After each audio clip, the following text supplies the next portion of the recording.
So we're live. If there's anybody left, I don't think there's anybody left, which is amazing. But what are you gonna do?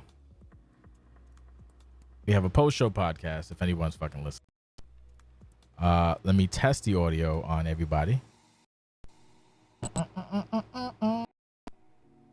Give me one moment to test the audio. Colin, talk for me real quick. Yeah. Audio test. You're fine. Fantastic. Max, say something. 1 2 1 2. You're pretty good. I just got to put you up a little bit. Jake, don't shout though. I know you don't want to shout. I stubbed my fucking toe going to the bathroom. So we're more or less aligned. What you call it? We're aligned. Oh, we're aligned. Don't do that. Okay, this is a post-show podcast. So look, we're not gonna go 90,000 minutes this time. We're gonna try to keep it at least an hour. I'm gonna do this before I fucking fall off the wagon. That's not gonna happen. Fuck you. Anyway, so welcome to the post-show podcast. My name is JCS. I'm joined with the former international champion a bunch of times, Colin Locke. I'm joined with Max. What champion were you? I was also an international champion. The other former international champion. Disrespectful. It's not disrespectful. It's because I can't remember stuff. Shut up. And also the former CCW and OCW champion who compete night 2 for CCW champion Jake Allen, a.k.a. Quartz. So everybody's here. We're going to talk about Wrestlution 16 night number 1. I'm Slosh, and I'm going to use that as an excuse all day and night. So first things first, are we going to talk about segments as well or just the show? I'm down to talk about it all. All right. Go. It's Lucian. Okay. Mugen and Robot Sensation. I'll take it to Jake first. It's fun. Lucian's fun. Give your soul to fun. Thank you for that, Colin. Yeah, mental. Really, really enjoyed it. Max. It was a nice opening. Got us right before the tag match because we didn't know what in the world we were in for, but then we kind of had an idea. That was watching that front loaded like a motherfucker, but it bees like that sometimes. Okay, moving on. So now we have the six man match, which is Team Sensation, aka me, Nate Ortiz, and Mugen versus fucking Jake Allen, Dimsmore, and Ryu Matsumoto. First and foremost, a shout out to Jake Allen for basically being the legendary cat wrangler. Thank you for that. This essentially came out of COVID, which is hilarious. Jake Allen had the Rona, so he wasn't able to do commentary for Chaos Theory, which was really a bummer, and we had to, do what we got to do. And then he basically pitched the idea, hey, we should whatever. I'm hesitant because, I hate everything, but, he was persistent and we made it happen. And hopefully you guys enjoyed that horse shit. That was the worst thing I've ever done in my opinion, but it was also incredibly hilarious. So I guess we'll take it to Jake and then Colin and Max. Jake, go ahead. It was definitely the worst thing that anybody has ever done in OCWFED, but it was a lot of fun, and that's all that matters. Yes, it wasn't ever supposed to be a thing. I got COVID before Chaos Theory, and then I made that random article just to try, because everything is pro wrestling, so I tried to make a story out of it. And then I decided to take it up about 10 notches, which gave me a break from commentary, which I was also thankful for. Yeah, thank you for it. But it was a great way to open, connecting the pyro right into the entrance, and then the ending with us getting right back together, and the status quo is back on top. Colin. Yeah, spectacular. I'm not gonna lie. I think this is my favorite thing I've seen done with the game. Genuinely, for me, this is people are gonna be like, "Oh, I wish I played the game." No, this was a great match. It was just people flailing at each other. This game is perfect for just human bumper cars, and that's what it was. It was mental. The in-character commentary fucking killed me. Loved it. Brilliant. I was dead before the show even started. Human bumper cars is great. Maxie. I think that was like your old man New Japan Pro Wrestling tag opener, but in the most OCW way possible, and it was hilarious. It was just old people just going out there like, we can kind of wrestle, we can kind of fight, we gotta do stuff. And then Perfect. Exactly what I wanted. So the only thing before we move on to the next one is all I'm gonna say is that Jake went out of his way to make Spider look strong, and he buried me. So we're just gonna hold on to that till next year. That's all I gotta say about that. No, it's absolutely fucking true. It's true, and you're an asshole, and I hate you, piece of shit. No, it isn't. You did. You made him look strong. I hate you. Next year we have to team up and beat both their asses if the game doesn't suck. But that's I'm gonna call that right now. We're gonna have to team up and fight these two idiots. Just so you know, we're gonna have to do that. We're gonna have to team up and fight those two idiots. Anyway, moving along, we had the basically teacher versus student or student versus teacher, depending on the card order. Goat Academy, Aries, aka Stephen McCallum, versus Derek Smith. I will take it to Maxx first. We'll do Maxx, Colin, then Jake. Maxx, go ahead. I think that this match sort of set the pace for what every other one-on-one match was gonna be for the rest of the card, which is just like these long, drawn-out bangers, and I loved it. Colin. Yeah, really good showing from Derek. Honestly, I think he's kind of been on the precipice of sort of moving forward and getting established, and this is really going to help him, right? Because there is a big time handler, and yeah, for the most part of the match, Derek murdered him, which I didn't expect. I didn't. Well, I don't think anyone expected it, man. It was a really fun match, real kind of oh Jesus moment, and yeah, really good stuff. Jake, eloquent response. The remainder of the singles matches especially were very back and forth the entire time, especially it's not really a singles match, but the main event, which we'll talk about later, is all so balanced back and forth. This one started as an ass whooping for Derek, who came in, as I've been saying, with the most momentum of anybody heading into Wrestlution. And he started whooping ass, but Aries, being the legend he is, he finally hit that second gear. And about 7 minutes into the match, started proving why he is a Hall of Famer, which got us to that middling point. He countered the GTS multiple times, but Derek was able to hit it.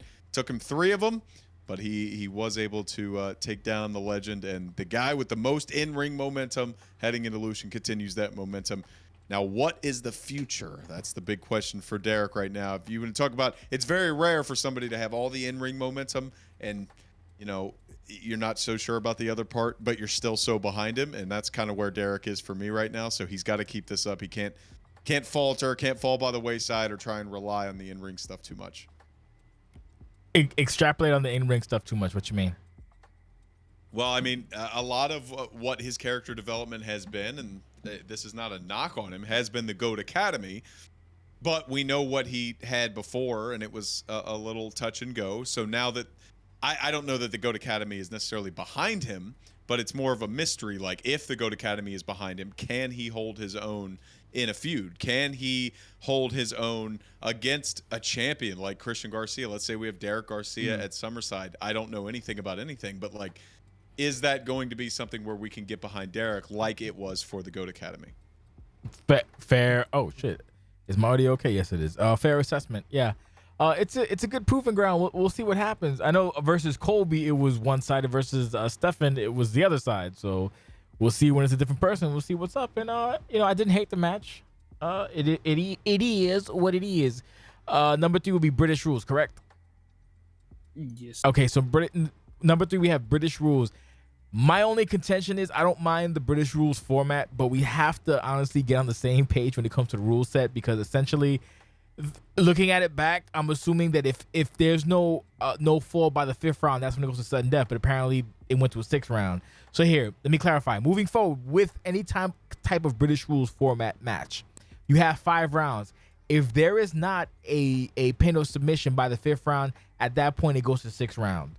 So that was my only contention, because technically, if you want to go into the minutia of the match, that would have been Isu would have won the match. But then for some reason we went to a 6th round, and then that made what made sense was he got a pin, and then on top of points, yes, but we shouldn't have got to a 6th round at all because he got the 5th round pin. But I digress. So moving forward, that's what we'll be doing for British rules, so we can all be on the same page. And for the love of God, people, please. Well, no, the timer was up, but please put the round number, and please, you know, do something with the intermissions, because we can't be, you know, producing other people's shit. Other than that, I did enjoy the match. It was slow in the beginning, but then towards the end it picked up. A lot of near falls, a lot of a lot of excitement towards the middle of it. Generally, with these type of matches, you know, they don't build up until the very end, so it is what it is. So we'll take it to Colin, because you're British, so fuck it. Yeah. I mean, honestly, I really like this match type. It's kind of got an inbuilt pacing to it. You know, you've always got that kind of early start where people get saved by the bell, and then it goes mad later. I will say, I mean, people are going to be whiny about this, whatever. Why? Let him whine. I was not particularly a fan of the last round where it was basically just like square up, straight into subs, bang, it's over. Because I don't know, for me it felt like Isu built a lot of momentum and a lot of the match's pacing was about Isu coming back and sort of coming into it. So for that to just kind of be cut off randomly at the end, I wasn't mad on it. But I know comp is comp. I know that submissions aren't outlawed or whatever. But I don't know, within the pacing of the match, for me it kind of felt a bit like, you know, just sort of putting a pin on the balloon a little bit. Yeah, well, that's the thing. It wasn't even like the match technically would have ended on the 5th round because Isu thing, but we went to the 6th and then it, you know, so technically it makes sense for Marcus to win in that aspect, but that was the whole like, So, Maxi. I agree with Jay when it comes to like the rules. I think we need like a little like a picture or like a card. We had one last time, but even that one was fucked up. I know we need like a strict consensus. It needs to be added to the handbook and explicitly outlined. But the match is good. I think it does lend itself, especially with the way FPRs are in, to like it's sort of calm and two dudes are like feeling each other out in the early round, and then in the end it gets really intense, and I love it. In terms of like the finish, I'm not sure at all how submissions really play in, like regular submissions play into FPR. But regardless, I thought it was a cool finish, and it kind of worked better for the story that was told after the match. So I enjoyed every second of it. Fair enough. Jakey, Mr. Positive. Yep. I agree with Max. The whole pacing of it is what it is. I think establishing what it is in FPR is hard to do because it was just created like 2 months ago. Yeah. But the only difference between this one and the previous British rules match is that it was 6 rules instead of 5, which they had established early, and we tried our best to make clear on commentary because we went in, everybody was like, "Oh, 5 rounds, 5 rounds," but on commentary the whole time, Jay was screaming 6, I was screaming 6. It was 6. There's no sudden death that doesn't exist in British rules. It's 2 falls to a finish, or if that 2 falls does not happen, it will go to the judges, and it went to the judges. Marcus had it the whole time. And to me, the story, like Max said, was Marcus dominating for most of the time. And then Isu trying to mount that comeback and Marcus getting desperate and slimy at the end to get that second tap out, or that tap out to even out the falls. And then the judges had no choice but to give it to him. My confusion was at the end where, like, it seems like if I were Isu, I would have been really, really pissed at the tactics used, especially throwing me out of the ring and like using all of these debaucherous means to take me down. But Isu has something else in mind. We'll see what that is down the line as he joined John Carter and Marcus McMichaels. Maybe it was like a show of respect. I don't know. But the fact that all 3 of them remained in the ring at the end tells me that this is not something that was temporary and that we'll see more going into Summerside. A show of douchebaggery. Okay, number 4 on the docket is which match? Please help me. Or which Don't segment? you have the playlist? I don't We have have a Claudia Invades London. We have Claudia Invades London. That's what I mean. up on my YouTube. Yeesh. Fuck you. Don't look. We just fought like earlier. Don't start. Don't bring it back. We'll fight like 2, and I'll make sure I fuck you up. So we had the tribal cheeks on London. Box standard heel promo. I don't know if anything else needs to be said about it. The handler always doing work. Basically the way they were situated, I thought it should be for night 2, but it's the second match on night 2, so I'm not putting it before the first match of night 1. So I put it on night 1. Fuck it. It did what it had to do. It wasn't fine. Didn't overstay its welcome. Anybody else want to add anything fucking contractually to it or anything like that? Nope. Do you want to add anything else? Okay, number what is it? Number 4? Would that be the It's the ladder match, Jay. Don't do it smugly. Just say it's the future investment. Okay, future investment. First and foremost, I'm so sorry for Jake for having his hard work, his hard keyframing devalued by someone. It was not that hard. Whatever. You were clearly pissed. It was clearly extra hilarious because when I watched, I wasn't. We did it together, like, and I saw like, oh, that's a really cool trick, nice. And then right when it happened and the thing popped up, I fucking lost my shit because that's amazing. That is 1 in a million timing, by the way.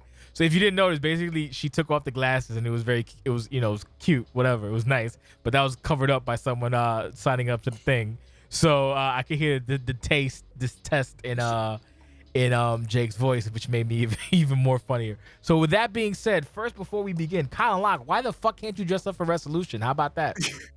What's that about? You know what you could have did that would have been super simple? You could have just reversed the color scheme and I would have been happy. So why are you making me not happy? What's the problem? What's going on? Well, I mean what? Yeah, honestly, no. I mean, You fucked up? Well, Just want to hold. You can hold the L. You can hold. It's okay to hold the L. Yeah, I mean, it's like if people wanted to see how he dressed up a bit more, then yeah, my mistake not to have it there. But it's Cause Lucian's a big deal. Like, you know. Yeah, Illusion is a big deal. It's I not just willy nilly. I mean, you could even put on a white hat and we would have been alright. Cause fuck is a white hat. He seems very upset about this. I am. No, I am. Yeah. Fuck you. Let me enjoy my thing. Okay. It's a privilege to be invited to the dance. So when you fucking wear your same Dockers to the dance, it's like, what the fuck are you doing? So yes, I am offended, and yes, I want to delve into it. I want to get the nuance from Colin as to why it happened, and he just like, oh, mate, I fucked up. I bet you did that tomorrow too. It's alright. Fuck it. It's a Colin to give a fuck. It's fine. So that being said, Colin, what you think about the future? What you think about the future investment match, motherfucker? Damn. What'd you think about it? But yeah, no, I really enjoyed the match. Yeah, it was one of those things where I was actually really surprised. Like I'll be straight. I didn't plan ahead. I didn't know I was getting onto Lucian, and I definitely didn't expect to get onto it twice. So yeah, huge thing, and really enjoyed it. And honestly, the match on the whole's great. I think for this match, people played for spots. Because this kind of clusterfuck thing, you can easily play for victories and it gets weird. But no, people were playing to look good, to do fun stuff. It's always fun to see Harry just thrown around like a rag doll and just do ridiculous falls and smashes off stuff. But yeah, really fun match. Really fun match. Great load of handlers. And fuck me, we got it together in the end. Yeah, you Jesus know, Christ. with all the fucking people, it can be a fucking ball leg. Maxi Pad, what you think?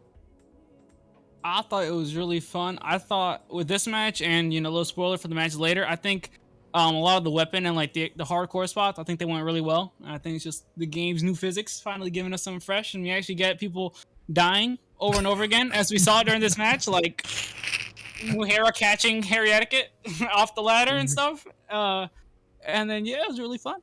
And then Harry got the win at the end. Jake. Yeah, it was chaos from top to bottom. I think most people brought it for their Lucian entrance. Even though Harry Etiquette does not have a Lucian attire, as you would conventionally say, just the whole entrance with the arena backdrop and everything, that's a spectacle on its own. And Harry being in the match. Yeah, and Hari being in the match itself was fun, I think. The wrinkle of Jasmine Caffey not showing up is something that we should pay attention to going forward, because as much as Resolution is about a finalization of things that happened during the build-up, there has to be some threads to carry on leading in, and that's a good one to watch out for, especially because Jasmine is new, and Flojo, who attacked her on the Go Home show, or the show before the Go Home show, was in this match as well. Speaking of Flojo, you want to talk about playing the high spots. The same thing as 2021 with Flojo going for all of the high spots. It cost her last year. It cost her this year. I was within an inch of pulling that thing down, and Colin could tell you, because when Hari pulled up there and grabbed that briefcase, there was like, I think 1 meter on the minigame left because I could not get it. I was being hit. I was about to walk in and pull it down, but it's a blast for me to see Hari Etiquette pull that down with all the chaos. It was a beautiful break in the action to have all that chaos after the singles matches and all the cool stuff that we saw before and all the cool stuff that we'll see after. And Hari Etiquette, whatever we're going to see over the next up to a year, is going to be bananas. Yeah, please plan out. Now Hari being the future investment, that's a good way to just milk being annoying for the next fucking 6 to 7 to 8 months or whatever, or even 2 months if you fucking want to, whatever. That's like that's like a bog standard way just to be mad annoying, especially walking on with the case. A Hari Etiquette fucking case. Etiquette. Oh yeah, no, don't worry, I'll be in touch. I know what I'm doing with this. Good. Got a good idea. I hope you're being as annoying as possible. And I it'll be a fun hope time. Harry being an idiot, Harry's confused about what the case actually means, which will make it even better. So I'm champion now, right? Like, no, that's not how it works. Yeah, but I won the case. You're not the I champion. ain't saying nothing. But I won. I'm not spoiling it. But I won the but I won That's the case. the right choice. Yes. Yeah. So I'm looking forward to that. So the next spot is the fucking wedding. Oh, Okay. Love the wedding. Number one, you love Man. everything, you fuck. Number one, usage of Mr. Daddy. I don't know about that. We'll see what happens in fucking thing. Fuck. Who knows? You can't get a copyright strike because you made a call of him in the game. Look, man. Let me be nervous, okay? Number two. Jesus. Shut up. Shut your mouth. Number two, I didn't mean to be rude like that. I apologize, Jake. But number two, the only part about the wedding segment that I'm disappointed. I did not hear Jagged Edge, let's get married. That pissed me off more than you'll ever know internally. The wedding segment itself, I don't know what to put about it. I keep putting I hate this place, but it was, I don't know, dude. I honestly don't know what to do about that wedding spot. I think honestly, I don't know. I don't know what the hell you're talking about. I'm not gonna lie. What is that you're saying? No, I think it delivered on all fronts, telling the story between Nate Mack, John Carter, and fucking and Marissa. Yeah, man. I don't know, but it's Mad Sports Entertainment, so we'll take it to Maxx, Colin, and Jake. So Maxx, you go ahead. I absolutely loved. I think it was a great not conclusion to the story, but like culmination and like the recent couple months of story. I like how we had the little swerve in there when it was like, does anybody object? Right out the way, and then nobody did it. Nobody. And then it's like, all right, something's gonna happen though, right? And then we kind of got a little bit more through it, and then eventually everything was okay. But then something happened, and it was amazing. And then also like the subtlety at the end, where they didn't necessarily show everything. Thank but God. There was a lot of implied things. That was great.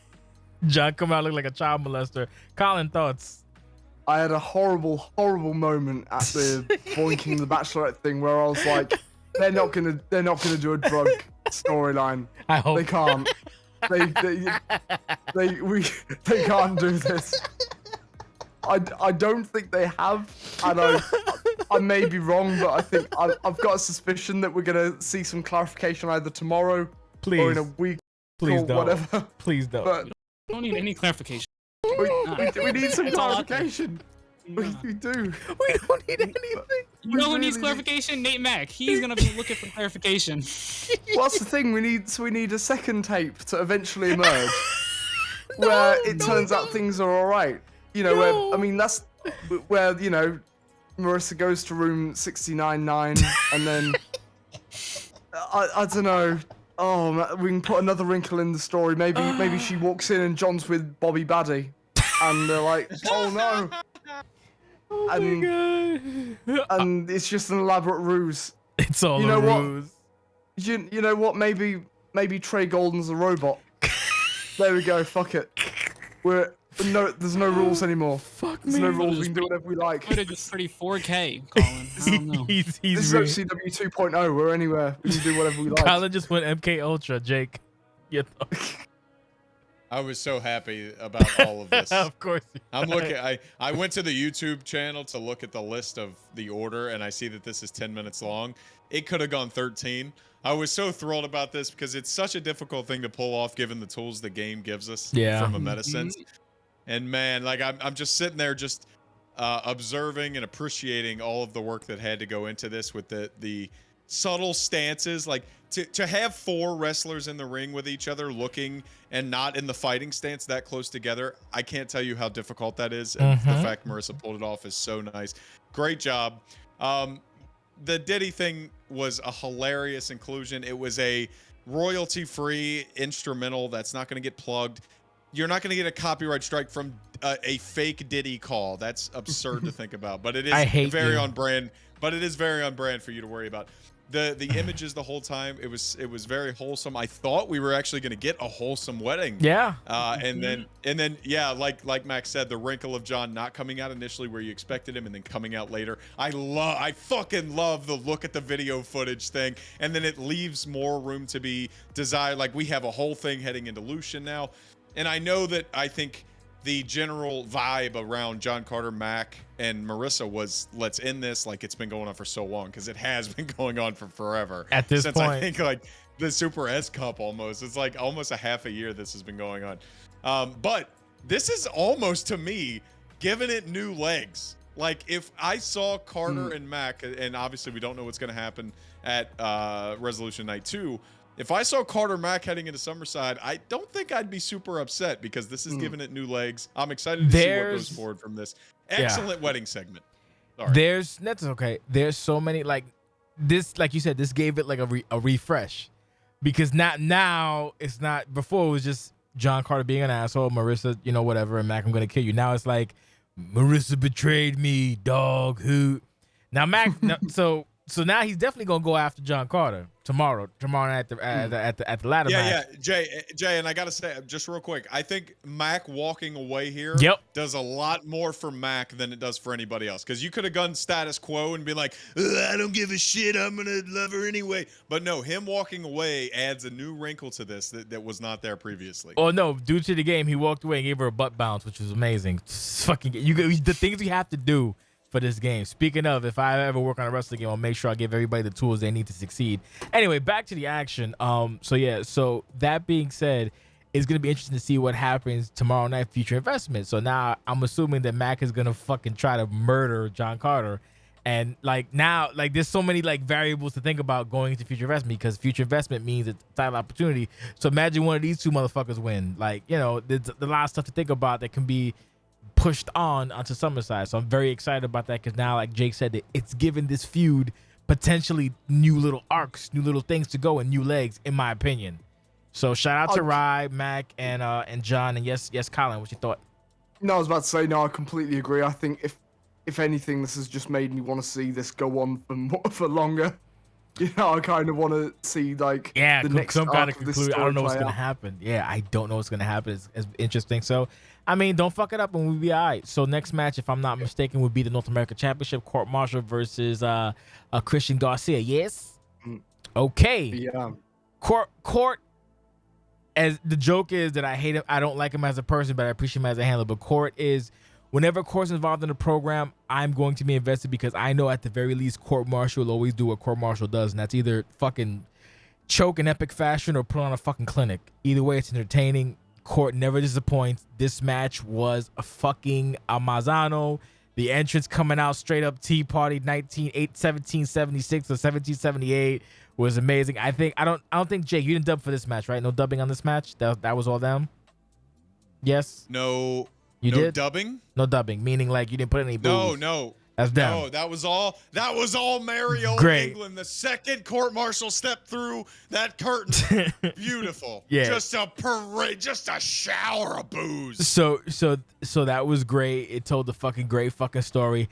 I'll be honest, I'm a sucker for Court, so I really wish he would have came out with a W, but that fucking clutch at the very end was chef fucking kiss. We'll take it to the Juice Man first. Jake Allen, your thoughts?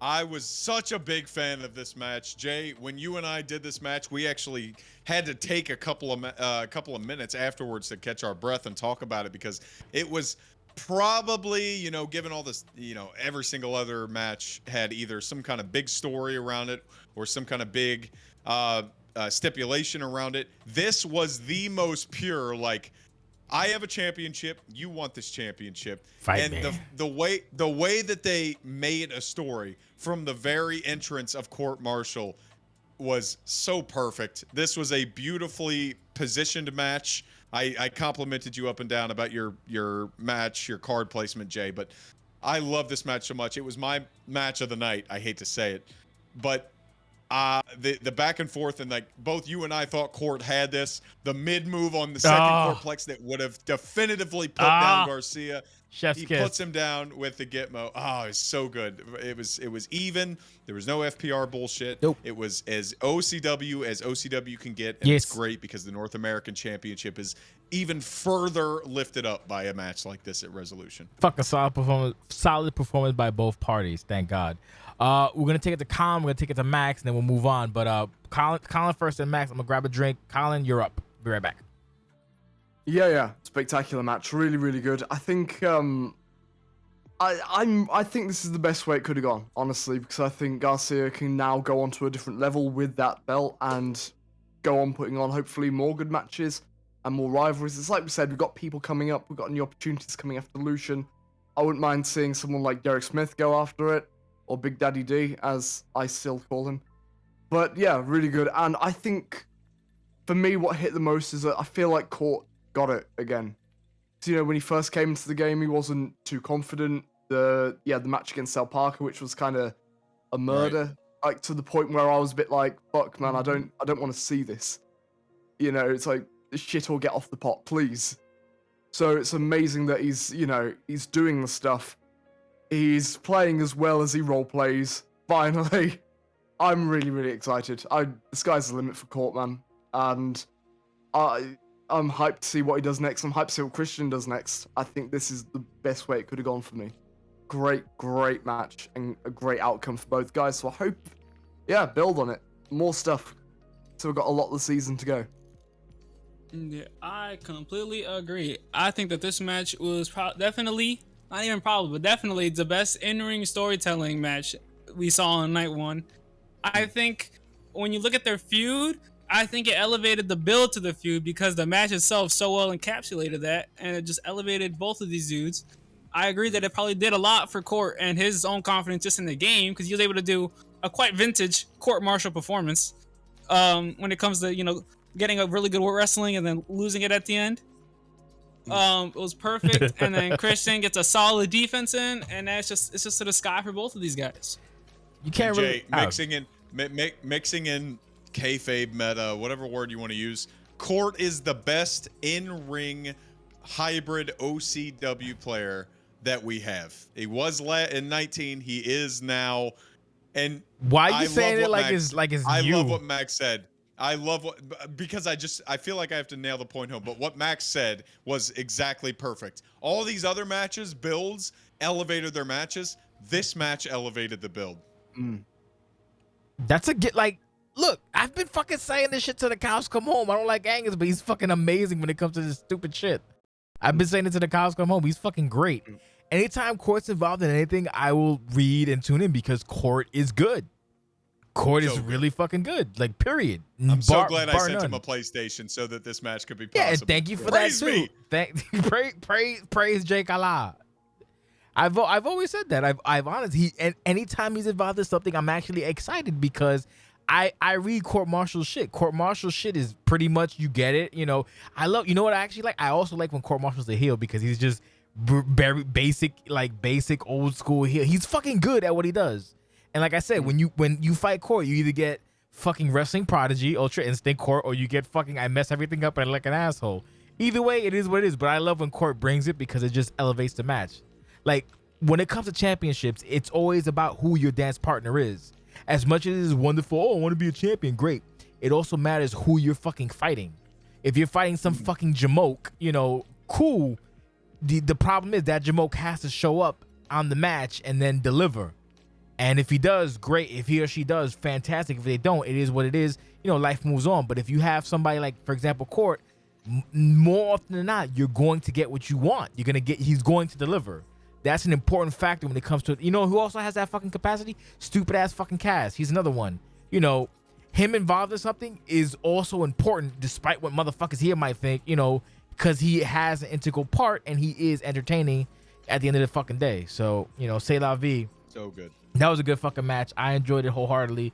Between that and there's like two other matches that I think might be match tonight. I don't know, but moving on, we have the build for Cassidy Hayes and Horse, which I thought was pretty well put together and gave I think Jake said it, a lore dump, if you will, a dump of lore. Dump.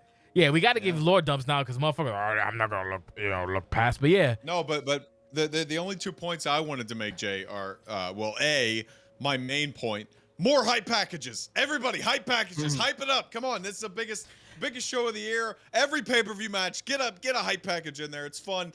That one moment in the hype package when they did the dive over the ropes and it cross-faded between the two people was fucking genius. The rest of it was exactly what it needed to be.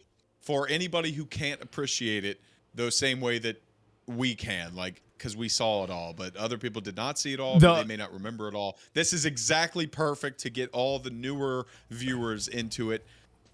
Those are my only 2 points. More hype packages, and this is exactly what a hype package should be. So I'll bring it later on about the hype package. I think I bullied El Park into a hype package at the last minute, but I digress. So yeah, excuse me, I'm burping. Oh fuck. Yeah, You all right? I'm fine. I'm sorry. I was fucking got caught in my throat. It was actually funny because they showed Summerside footage that was from 2 years ago, and it didn't feel like it was 2 years ago. Like that's the pace at which we move. We move at a dramatic pace. And the funny thing is, shout out to people who are watching us on Twitch right now. If you notice, I would notice a few people like, oh my God, like what? Yeah, this is what we do. Like people here, they don't know what we do, but this is what we do. We bring these things to life. And yeah, those breakdowns, those hype packages or whatever, that's what they do, and they do it to the highest level. And the fact that they kind of brought in the 3 years in a nice little neat bow was appreciated. The match itself, I think the given was that Horse wasn't gonna win because Horse was like, I'm not playing this all that time. But that match was fucking crazy. That match went like it. Everyone got some shit in. The finish is what killed me because, like, all right, you guys know how it is to function with this platform. You want to do something great, but just because you want to do it doesn't mean that everything will cooperate and the pieces will fall into place for you to allow you to do what you want to do. The fact he was able to do that shit twice freaked me the fuck out. That's when he fucking when he took the ladder and moved it. I was like, oh, he's gonna do something funny. When he hit the fucking horse stomp. I don't know how he did it. He fucking did it. He used his autism to do it. I don't know how he fucking did it. He did it. So that and then the finish, good fucking match. I give it 4.5 to 5 seltzers. Great fucking match, entertaining as fuck. I love Horse as much as these motherfuckers don't give a fuck about Horse, but I love Horse. So I always pop for Horse. This delivered on every platform that I thought it would. It was entertaining. It was iconic, and fucking we'll take it to Maxxy and then Colin, then Jake. If we gotta take Jake again. I'm with Team Jake on just more hype packages. I really liked it. It's not even necessarily about like dumping lore or explaining everything or recapping everything, but it's just a nice little refresher. It's just a refresher because there are things that I was here for that I remember seeing, but like I didn't remember it, and then like it jogs my mind. There you go. And then I'm hyped for the match, and it was beautiful. And then the match itself, I think this is almost a better example of we talked about dance partners in the last match of it taking two to tango. Because these dudes both just at it, and I was going into this match with more of a car crash, but I was pleasantly surprised, and it was better than a car crash. And it wasn't even like it was just Cass doing crazy stuff, but it was even Horse, where you saw Horse when he was on the outside with the flaming table, and he was trying to hit that cessation for like he went for it like 3 times, and then eventually he got the set and he got the cessation. The third time was and the it charm. was just perfect. And then obviously the finish of the match was really creative, vintage Cass, the punch to the nuts. And then onto the ladder, it was just perfect. Fucking solid, Colin. Yeah, this match was a perfect storm. Honestly, it was everything coming together. Now I'll be honest. We had the thing around the build and all that, where the discourse was turning into people being like, "Oh, I don't care. Why is this here?" and all that bullshit. This match, I expected it to be some variation of insanity, and I'll give these guys credit. I expected kind of flopping around car crash where I'd be screaming on voice chat. Nah, this was genuinely really good. These guys were doing great stuff with the game. Things were just coming together, like the fucking horse stomp thing on the ladder. That was incredible. Oh my God. I didn't even know that animation existed. Oh my God. Yeah, no. And you had the Chendi table build up to Cass tossing over the ropes through it. The repeated spot through the ladder. There were so many really well done spots in this. You could not have planned this better. This was just a match that came together beautifully. That's what I'm saying. This is what people don't understand about what the fuck we do. Look, let me clarify it for who's listening. We don't do this shit on purpose. Like, hey, I'm gonna hit the spot on you and you're gonna... No. They try and either it happens or it doesn't. This is player versus player. This is not fucking AI versus AI. No hit on them. This is not sim versus sim. No hit on them. This is basically player versus player. So whatever happens, happens. They're going for shit, and either it works or it doesn't. And when it works, it's just fucking es magical. It cannot be understated or overstated enough with these people. They're not trying to hit spots. They're trying to do stuff, and if it happens, it happens. If it's not, it's not. Depending on who you fight, they ain't gonna let that shit happen. And God, Horsey was a little slow on the trigger, and his ass got put to the glue fucking factory. I don't know how it happened. I enjoyed this shit thoroughly. I was, I'm very anti fucking, oh, my friends are great, but my people I don't like, I hate. But that's me, because I'm fucking the one that has to, be the one in the middle. Not the one in the middle, but the fair motherfucker. So I call it like I sees it. And this shit was dope. Jake Allen, your thoughts?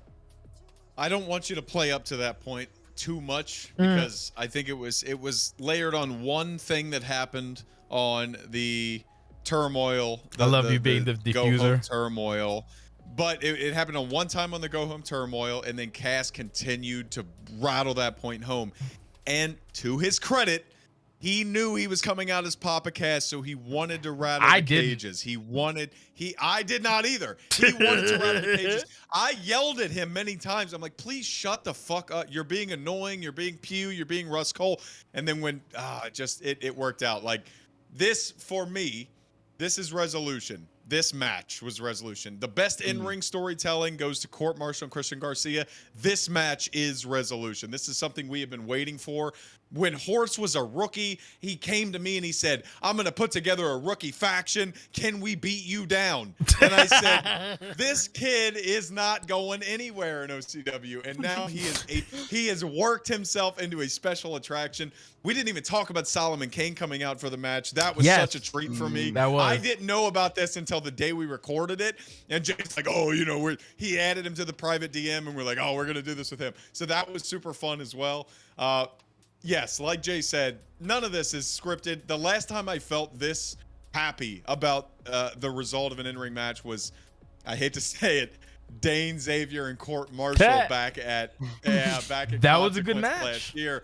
And it turned out that Dane had planned a lot of what he did. Oh. But that's another part about the competitive aspect, is I bet Cass, when he put that move on, he planned on putting that move on him. But I guarantee he didn't plan on doing it on the ladder. He didn't tell Blacksmith he was going to do it. Oh, no. He tried it. And if it worked, it worked. And if it worked, it worked. And that's the beauty. When it the doesn't follow-up. work, The fucking follow-up. When it doesn't work, sometimes it doesn't work out. But when it does work, it leads to a beautiful resolution match. Jake. And it was one of the highlights of resolution. Jake, night one. the follow-up. When fucking Horsey fucking body slammed him on the ladder and his neck was stuck, and then he fucking frog splashed him. How the fuck? I just put my pen down. So many. How the fuck did that happen? And his low blow, like the whole thing where Cass 2 years ago, 2 real life years. We're not fast forwarding the timeline. Cass made his whole character around hitting people in the nuts so that they couldn't procreate. That's an actual thing with Castianity. And then he did not do it for 2 years when he's a good guy. And now he's back. And the first opportunity, he ends the match, the finish, with a big shot to the nuts and a flip pile driver on the ladder. Masterpiece. Well done. Amaza fucking Ano. And now we take us to the... What is it? We're doing good time too. We take us to the World's Women's Wrestling Championship. Furiosa versus now we know it's Bertha. So first things first. If Mike is listening, probably not. Mike is an idiot. Like, when you have a mystery opponent, the mystery opponent comes out second, not fucking first. Hi, Cody Hagen. That is true. Oh my! Bad choice. I told Jake. I said, Jake, look, just be prepared in case this motherfucker has the person come out first, cause he's dumb like that. And Jake was like, all right, no problem. And sure as shit, we fucking if you listen back, you might hear Jake kind of try to compose himself, because he starts laughing hysterically because I fucking called it. I know you motherfuckers. I know how you motherfuckers operate. I'm like your father. So sure enough, it's fucking Bertha for the attraction. I didn't know until maybe 2 days before. Thank you for listening. You're a dummy.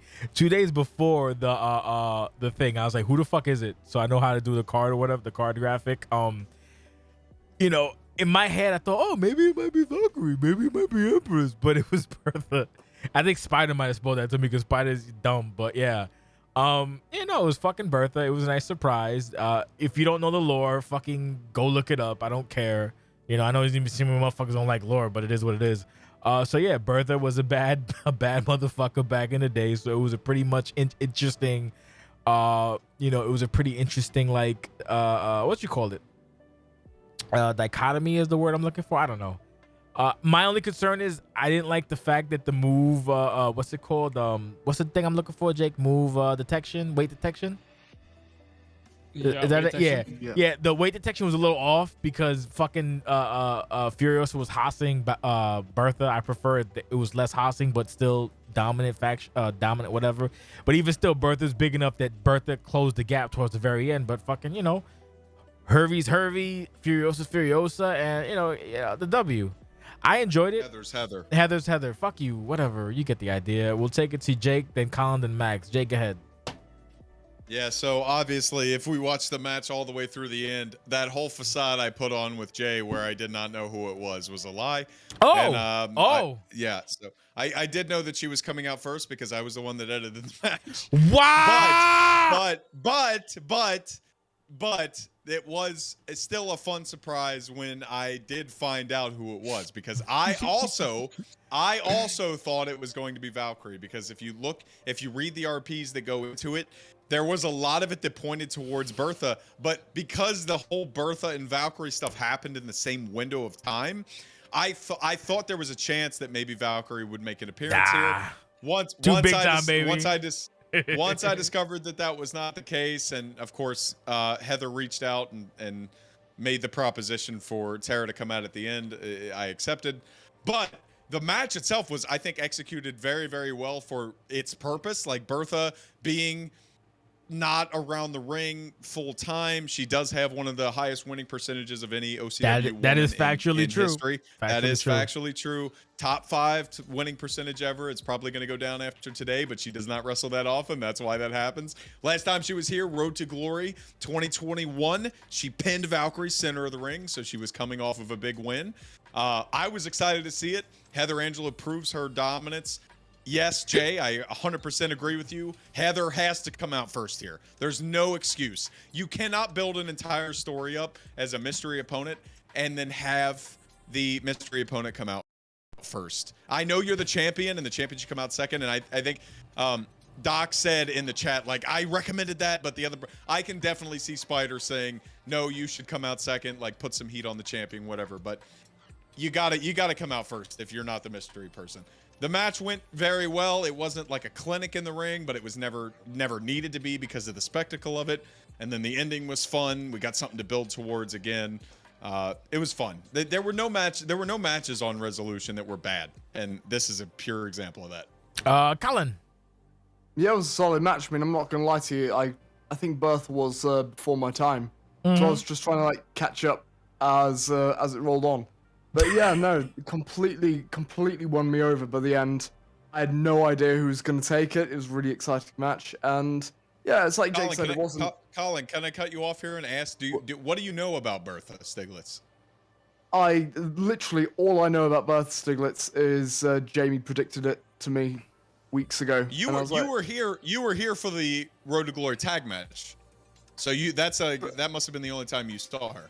Potentially, that must have been the really early days of when I first came here. That you were definitely here for that. I think you were on that show. I think Colin was on that show. But I'm just asking you, so because you're the newest among us, so I want to see like what your reaction was to such a legend, you know? Well, that's the thing. I was just kind of. I always have that moment of, okay, what, I need to catch up quick. I don't ever really get like, oh my god, like starstruck or whatever. I just sort of have to speed up and be like, all right, what's the context?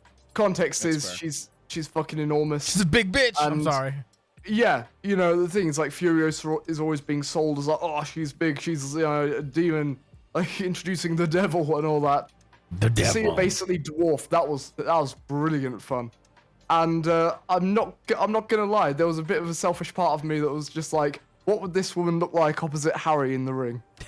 Like, I was just like sort of a very selfish part was like, I want this match now.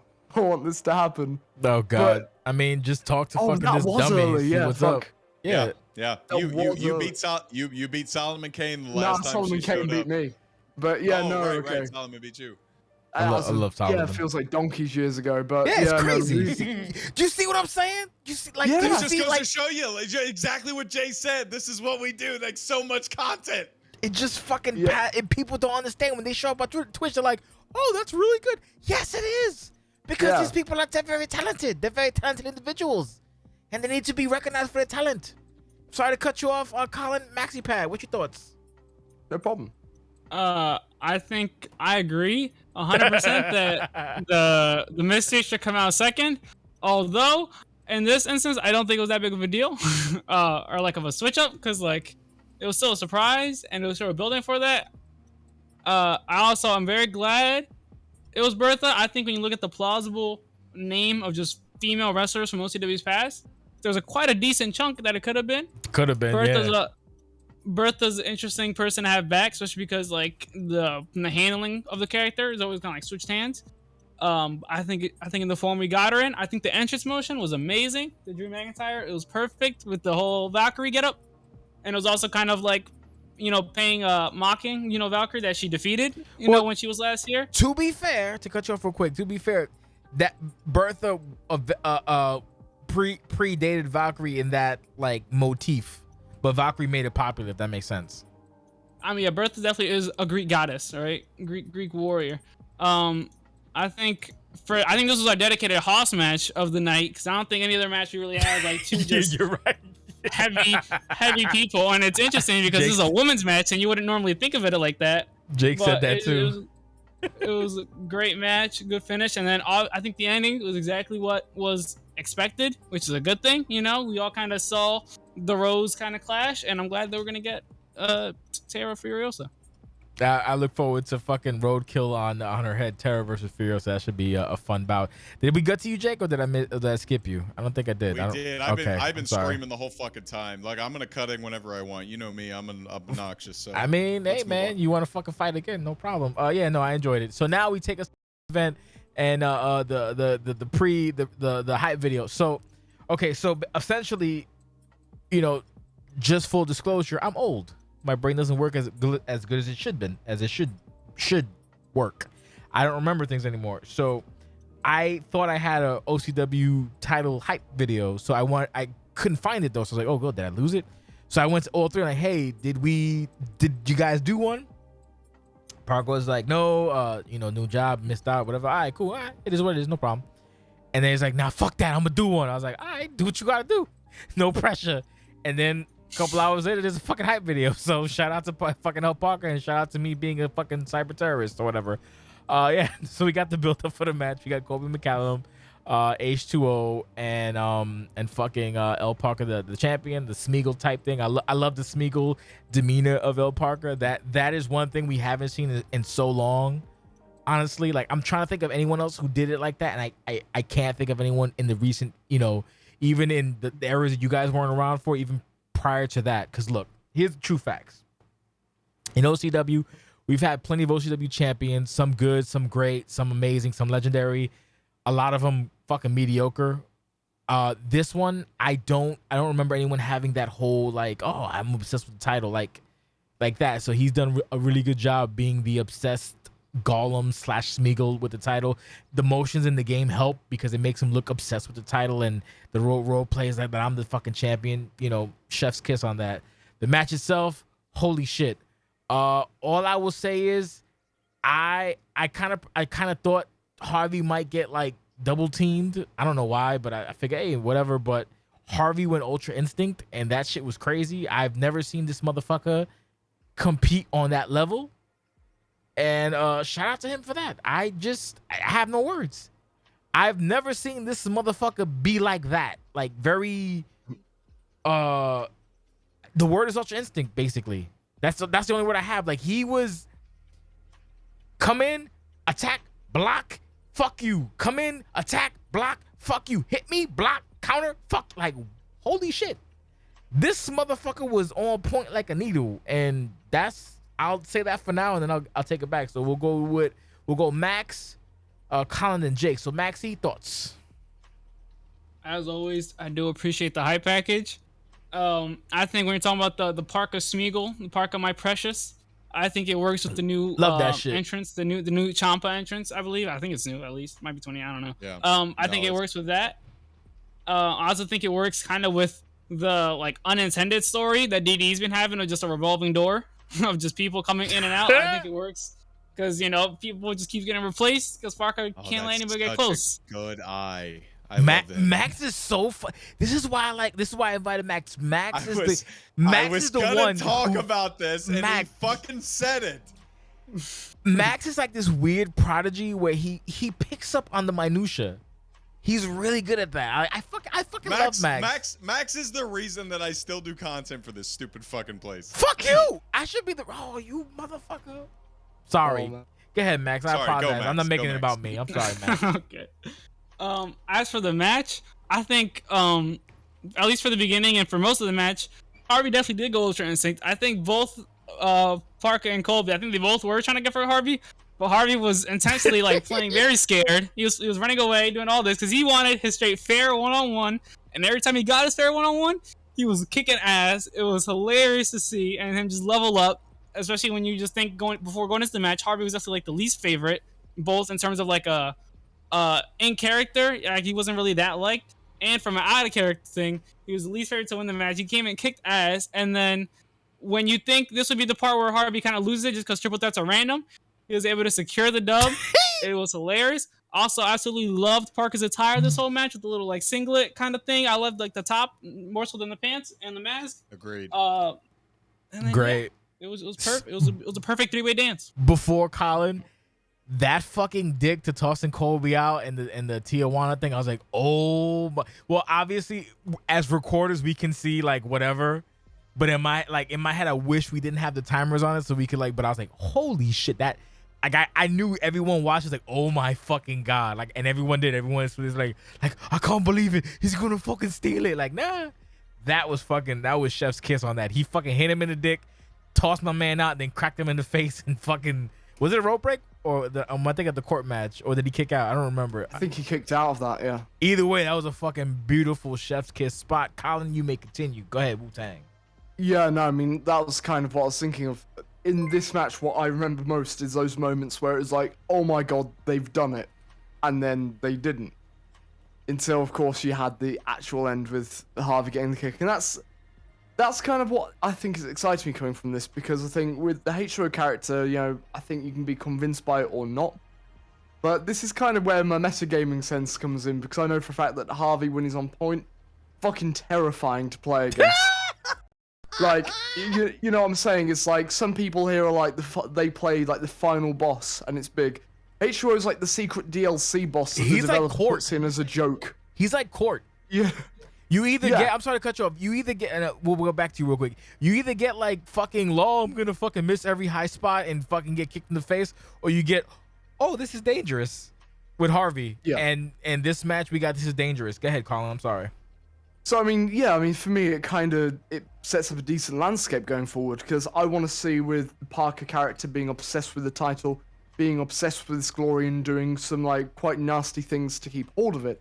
I want to see what he does now, what his motivation becomes, and how that kind of twists him in the context of DDE. And I also want to see that against sort of the antagonist, if you like, that is going to be this sort of God mode Harvey. With potentially Cass supporting. Oh God, we don't fucking like this. This is such a wrinkle in the story that I think this is going to be a trial by fire for Parker, and I want to see what he does with the character going into this. If motherfuckers was sour about fucking Cass and Horace, they'll really be sour about fucking Harvey and Cass if this is the case. I don't know. Like, they look like they're fucking hugging and kissing, so who the fuck knows? Jake Allen, your thoughts? I have a lot. Unpack your thoughts. Unpack your thoughts. This match, I'll try. This match falls under the radar, I think, because of the storyline elements of Blacksmith, Cassidy Hayes, and because of the in-ring elements of Court Martial, Christian Garcia. This is a very underrated match. I know it's the main event, and it delivered as the main event. Specifically, it did deliver.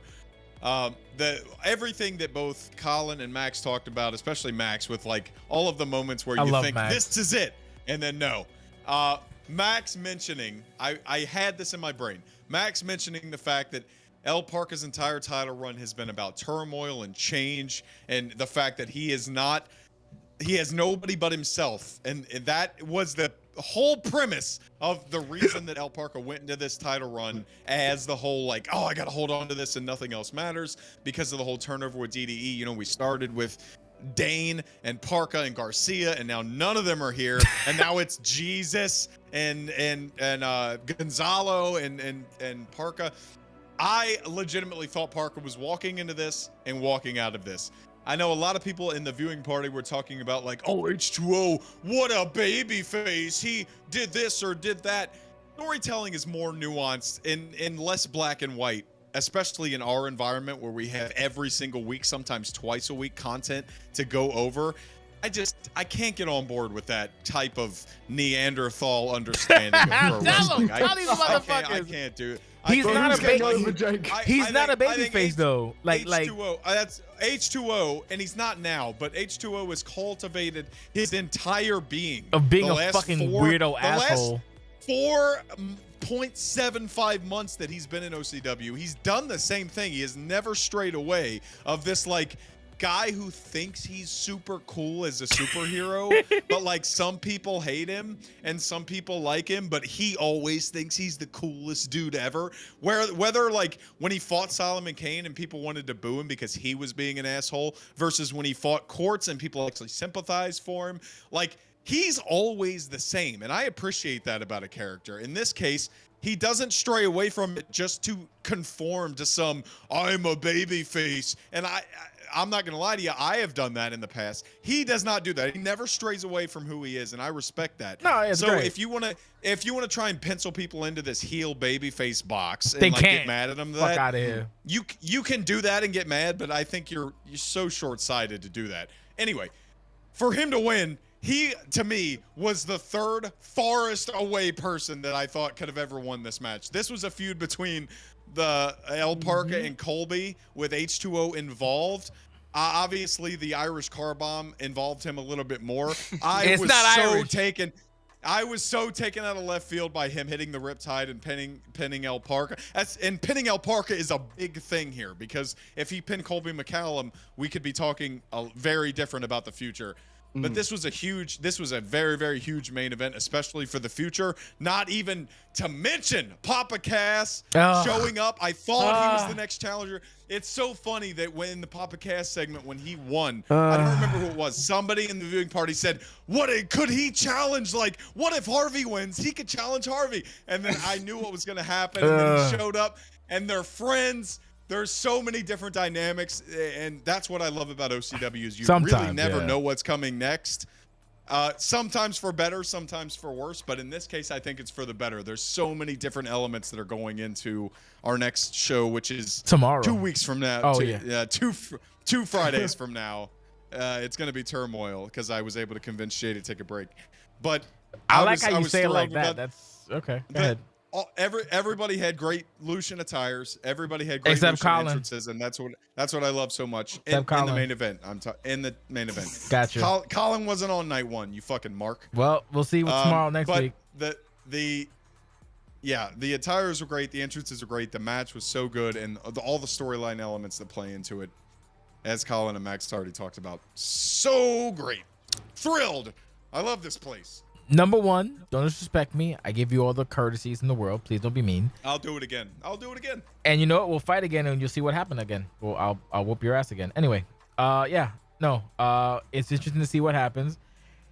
Me just guesstimating, Papa Cass is a dickhead. So if Harvey doesn't get hit in the dick, it is what it is. We'll see what happens. It's interesting to see what the fuck happens. I don't know what's gonna happen. That's the fun part about the OCW beauty. Subsite. Yeah, exactly. I was just gonna say that, and then you gotta fucking come on in and fucking steal my thunder. Yeah, no, I'm juiced.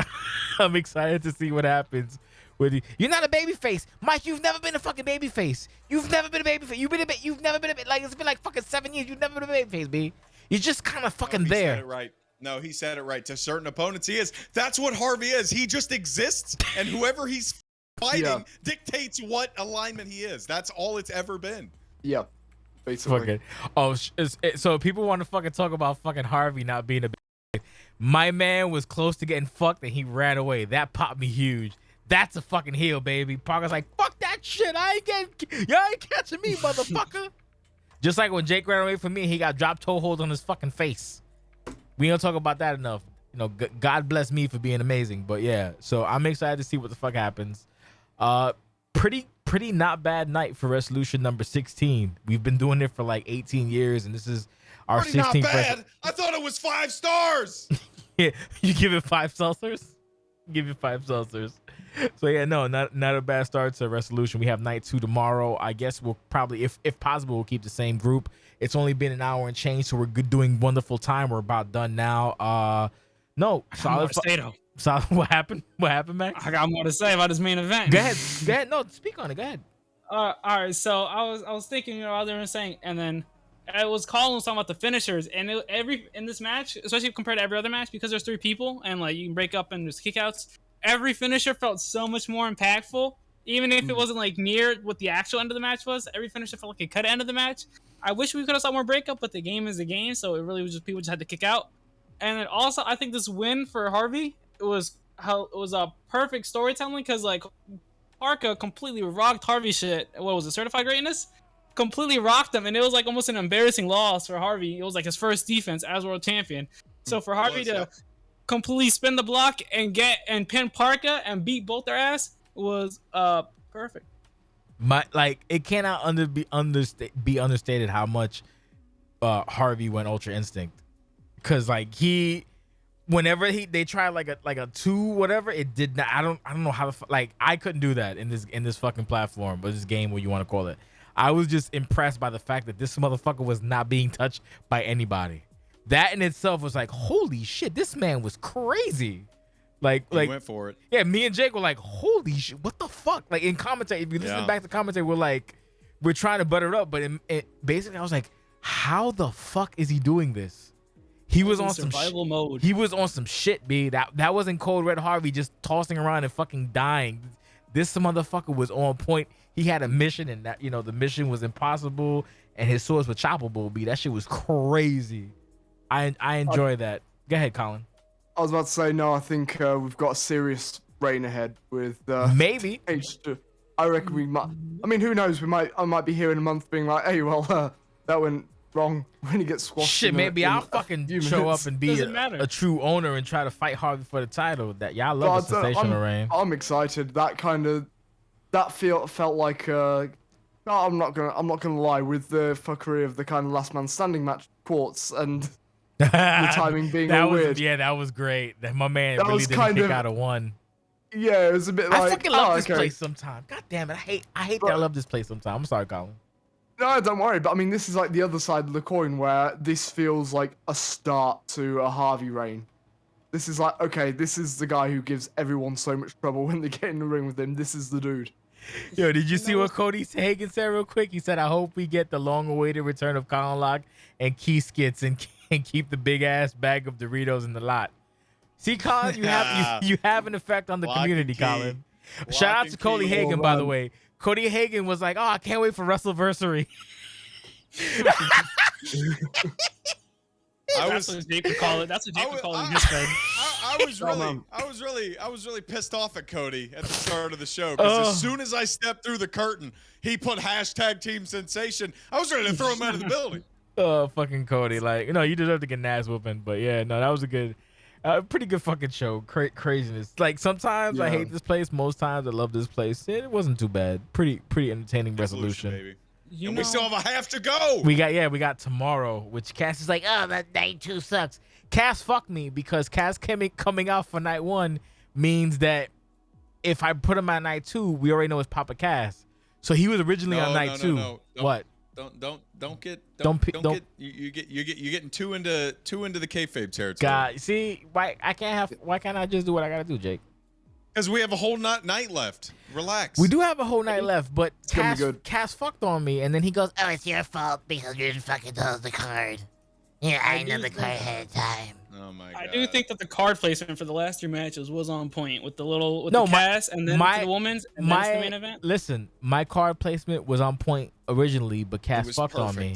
And it still is. No. See, Jake? Take credit for it. That's what I'm trying to tell you.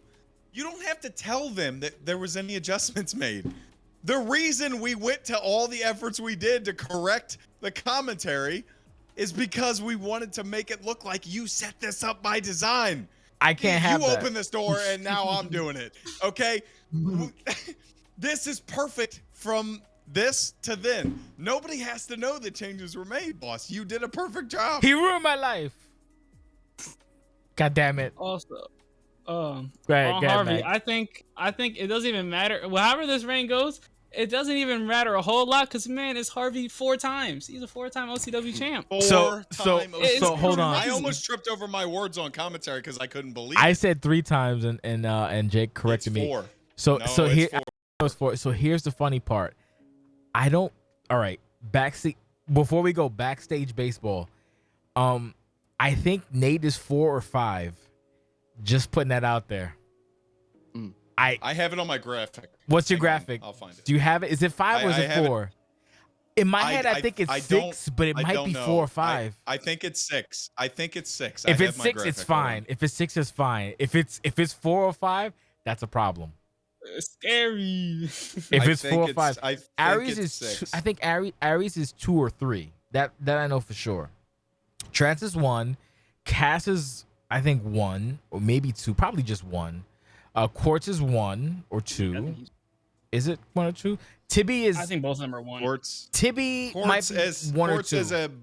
as a being is 2. He has a CCW and an OCW. Well, no. I'm just talking strictly OCW. Just strictly, My yeah. own look. My only concern is OCW is 1. so my concern is like I said, if by chance Nate and Harvey are tied, that's not a good thing. So we have to check the record books.